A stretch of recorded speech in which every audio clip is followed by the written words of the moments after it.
L'école en 1000 morceaux. Recueil littéraire écrit par Jean-Charles Bourquin. Commencé le 19 mars 2020. Lu et enregistré par lui le 8 mai 2020.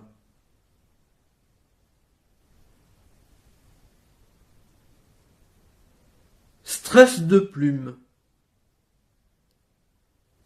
Je dois écrire de plus en plus vite, dois écrire de plus en plus vite, écrire de plus en plus vite, écrire plus en plus vite, écrire plus vite, écrire plus vite, écrire vite, vite.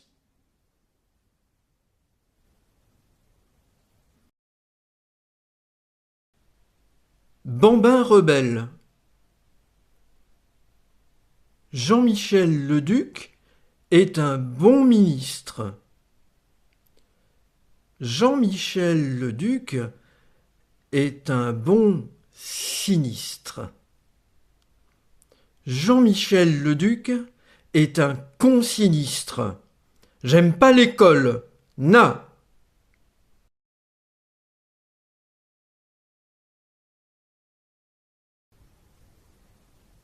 Versailles, palais du mensonge. Le patrimoine de la France peut s'enorgueillir du château de Versailles. On vient du monde entier pour admirer ce joyau architectural. Louis XIV était un grand roi. Et ta gueule et les dragonnades!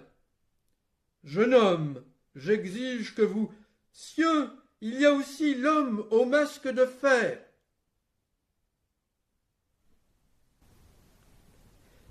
Napoléon le Minus.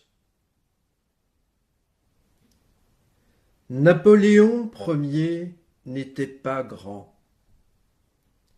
Sur son cheval, il était encore plus petit. Les hommes de Lascaux étaient beaucoup plus grands. Aucun sur un cheval et personne à la guerre.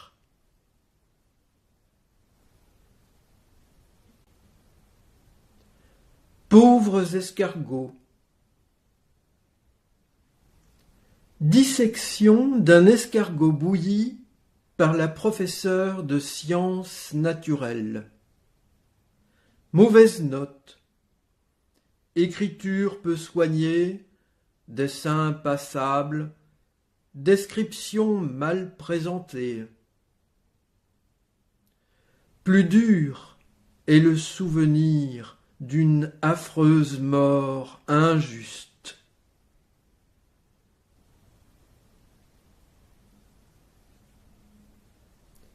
Souffrance d'abstraction précoce. Combien comptes-tu de triangles isocèles? Combien comptes-tu de triangles équilatéraux? Combien comptes-tu de trapèzes? Combien comptes-tu de losanges? Combien comptes-tu de parallélogrammes? Combien sommes-nous dans la classe? Combien me reste-t-il d'argent de poche? Combien ai-je de crayons dans ma trousse? Combien de petits carreaux sur la page? Combien de lettres dans la dictée?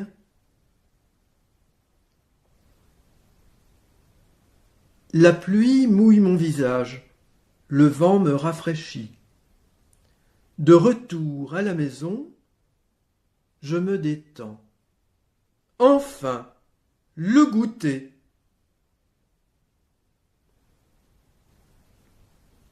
Orthographe sans faute. J'ai rendu ma copie. J'ai tout compris, mais je n'ai pas tout su.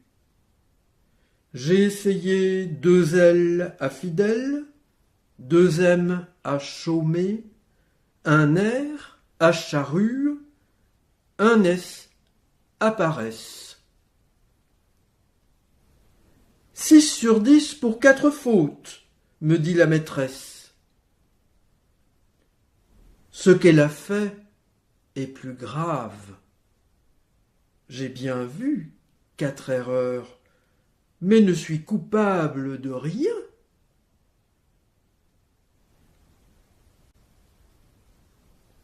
L'école laïque est de tradition. Au collège Saint-Exupéry, on étudie Le Petit Prince, juste avant les vacances de Pâques. Un petit paysan a-t-il moins d'importance qu'un enfant de monarque? Ce qui rejette ou rompt l'égalité des êtres peut-il se refléter dans l'origine divine?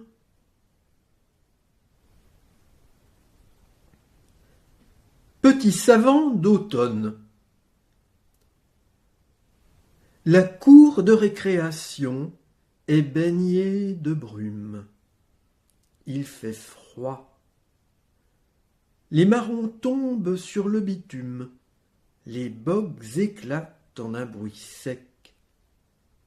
Je contemple les fruits épars. Nous rentrons. Cours de botanique. Les pétales, les étamines, le pistil, les nervures, le pétiole, le limbe, les fruits, les graines, les racines, le tronc, la sève. J'ai hâte de retourner voir les marrons.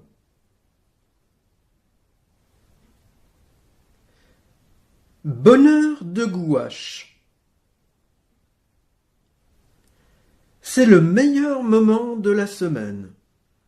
Devant moi, sur la table, 2 petits gobelets remplis d'eau, 3 pinceaux de tailles différentes, un chiffon de coton, une palette en plastique sur laquelle sont déposées 5 belles noisettes des couleurs que j'ai choisies, et la grande feuille de papier blanc épais qui va accueillir mon inspiration, un paysage printanier.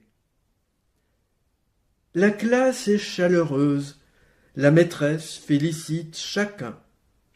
Le temps a passé trop vite. Les calculs du lendemain vont apporter leur lot d'ennui. Fier comme un âne. Mes jambes fatiguent. Voici bientôt un quart d'heure que je me suis plié à cette terrible injonction de notre institutrice. Va au coin tout de suite, parce que je n'ai pas eu de cesse de blaguer à mi-voix avec mon voisin de table. Arrête de faire l'âne, a-t-elle ajouté en clamant mon prénom. Certains ont souri, d'autres baissaient les yeux en regardant leur table. Puis elle a continué la leçon. Conjugaison du verbe aller au futur simple. J'irai, tu iras, il, elle ira, nous irons, vous irez. Attentif, j'ai commenté en pensée. L'ânesse porte l'ânon, donc elle passe devant il, la maman avant le papa. Un âne vit avec son intelligence naturelle, ai-je observé. Je me sens fier, comme lui. L'institutrice ira chez les sots. Je sais compter jusqu'à 20. 1, 2, 3, 4, 5, 6, 7, 8, 9, 10, 11, 12, 13, 14, 15, 16, 17, 18, 19, 20. Bravo, me dit la maîtresse. Soudain, je dénombre 5 pigeons qui s'envolent d'un toit par une fenêtre de la classe. Je crois que j'ai une joie plus grande à les regarder simplement.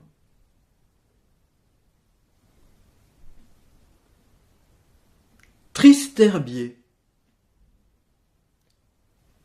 De retour des champs, nos paniers étaient pleins de toutes sortes de petites plantes déracinées soigneusement. Nous les mîmes à sécher sur des tables recouvertes de feuilles de journaux. Rose du jardin, 83 ans, souriait une dernière fois dans la chronique mortuaire.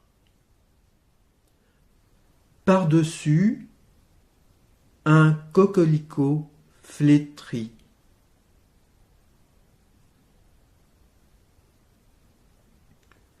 La déraison dans la pensée cartésienne. Je pense, donc je suis. C'est ainsi que René Descartes, par une méthodique réflexion, se convainquit de sa propre existence. Et c'est ainsi que de nombreux lycéens courent le risque de s'aliéner depuis des générations en tentant de reproduire son raisonnement pour être bien notés et obtenir leur baccalauréat. Il serait plus exact de parler de faux raisonnement. Un être humain, par exemple, est conçu dans le ventre de sa mère qui le porte durant 9 mois. D'abord minuscule embryon, il vit mais ne pense pas. Il se développe puis naît au monde. Une certaine forme de conscience l'anime, mais il lui faudra du temps pour savoir dire « je », et plus encore pour produire une réflexion complexe avec les mots de la langue. Jusqu'à ce point, ce jeune humain a toujours existé, il a toujours été. Ce qui fonde la vie au plus profond d'elle-même ne peut être démontré, mais il est possible de le constater, d'en avoir une sorte de conscience élémentaire en évitant de l'associer à une quelconque croyance.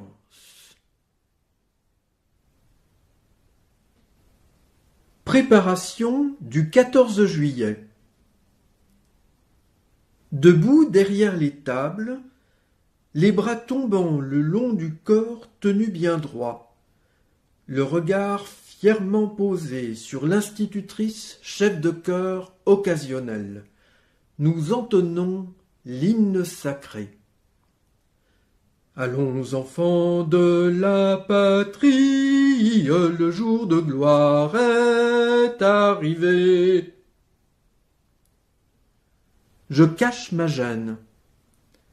Les paroles sonnent faux à mes oreilles. Sont-elles xénophobes? Les ennemis tyranniques désignés sont aussi humains que le sont les révolutionnaires. Leur sang à tous est pur. Mauvaise rencontre dans la cour du collège. La passion pour la littérature me prend. Après la lecture des Misérables, je poursuis avec l'idiot pendant la pause du déjeuner. Comme le temps le permet, je lis dans la cour du collège tout en me promenant. Non loin de moi, mon professeur d'allemand se lève de son banc et me rejoint. Puis-je savoir ce que tu lis ? Me demande-t-il poliment. Surpris, je lui réponds. L'idiot de Dostoïevski. Il s'emporte soudain. Tu es trop jeune pour lire cela. Je suis certain que tu ne comprends pas l'essentiel de cette œuvre. Ces paroles me blessèrent. Au lieu de me proposer son aide, il avait essayé de me culpabiliser au sujet d'une lecture certes ardue, mais qui ne m'avait pas semblé immorale. Décourager l'esprit de saine curiosité chez un adolescent enthousiaste est bien la marque d'un idiot. La France en cartes. Elles sont jolies, ces cartes du pays, avec leurs couleurs vives.